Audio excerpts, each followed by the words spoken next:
नमस्कार, मेरा नाम है अमित कुमार और आप देखना शुरू कर चुके हैं हमारे इस अमितोपीडिया यूट्यूब चैनल में आर्टिकुलेट। इस आर्टिकुलेट वाले सीरीज में मेरा ये कोशिश है कि मैं आपको भारतीय इतिहास के इस पूरे दास्तां को एक सरल साधारण भाषा में सुनाते हुए चलूं। और आज के इस आर्टिकुलेट में मैं आपको उस कहानी सुनाने जा रहा हूं हो और मुंडा आंदोलन का।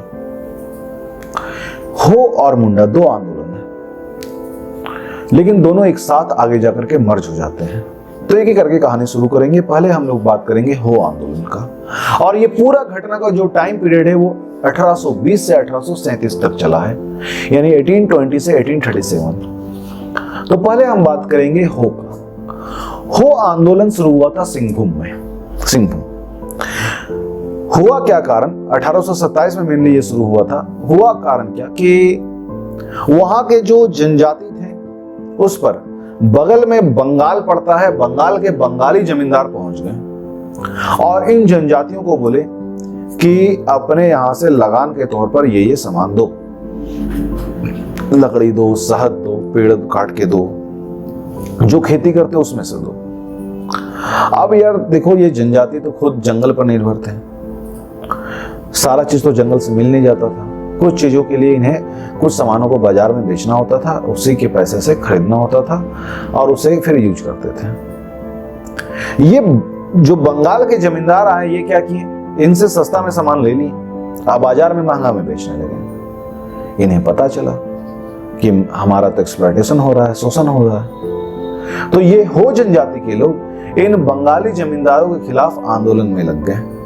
एक तरफ इनका आंदोलन शुरू होता है और उधर ही कुछ समय बाद 1831 आते आते इन हो आंदोलनकारियों का रिश्ता बन जाता है, यानी दोस्ती हो जाता है मुंडा आंदोलनकारियों से। क्योंकि मुंडा आंदोलनकारियों का भी बिल्कुल सेम समस्या था, सेम सिचुएशन था, बस एरिया अलग था। मुंडा आंदोलन छोटा नागपुर में हो रहा था और बिरसा मुंडा इसे लीड कर रहे थे। बिरसा मुंडा को झारखंड में भगवान बिरसा मुंडा माना जाता है। कहा जाता है काफी करिश्माई व्यक्ति रहे हैं। तो ये बिरसा मुंडा के शरण में आ गए सारे हो आंदोलनकारी, और हो आंदोलन और मुंडा आंदोलन आपस में जुड़ जाता है और जुड़ने के बाद इनका युद्ध शुरू होता है अंग्रेजों के खिलाफ। एक बहुत बड़ा कारण यहाँ पर हमें दिखता है इन आदिवासियों का खुंटा कट्टी सिस्टम।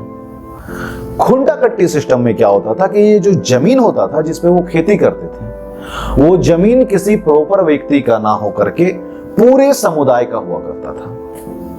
पूरे समुदाय का उस पर अधिकार हुआ करता था। तो अंग्रेज आकर बोले कि भाई हमें तो टैक्स लेना है, जमींदार आकर बोले हमें टैक्स लेना है, तो किसी एक व्यक्ति का एक जमीन होना चाहिए। पूरे समुदाय का होगा तो दिक्कत होगा, तो अपना अपना जमीन बांटो। नहीं बांटना है कोई बात नहीं, मत बांटो, ये जमीन हमारा है अब आज से और आपको देना होगा टैक्स।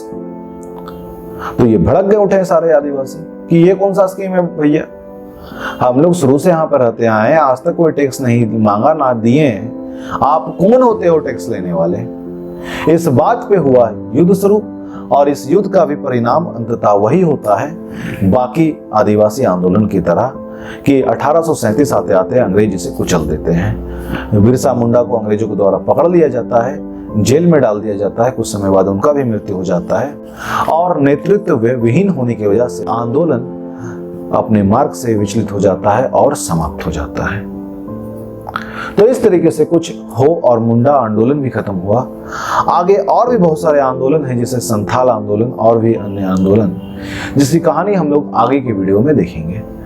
तो आज के लिए बस इतना ही। धन्यवाद।